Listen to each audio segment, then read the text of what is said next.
निसर्गरम्य बुलढाणा जिल्हा जो आहे तर हेडक्वार्टर बुलढाणा शहरामध्ये जिल्हा वार्षिक विकास योजनेअंतर्गत वन पर्यटन विकास योजनेतून वन विभागाच्या जागेवर सनसेट पॉईंटची विकास कामे व सौंदर्यीकरणाचा आज भूमिपूजन समारंभ होणार आहे.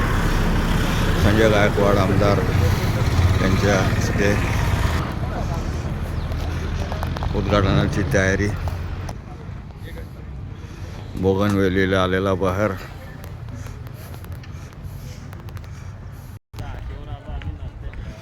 कार्यक्रमाची तयारी चालू आहे जय्यत. थोड्याच वेळात आमदार संजय गायकवाडांचे आगमन होत आहे.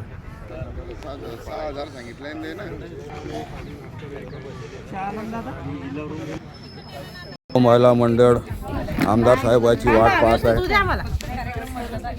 लवकरच हा शानदार व्ह्यू पॉईंट जो आहे याचं सौंदर्यीकरणाचा कार्यक्रम.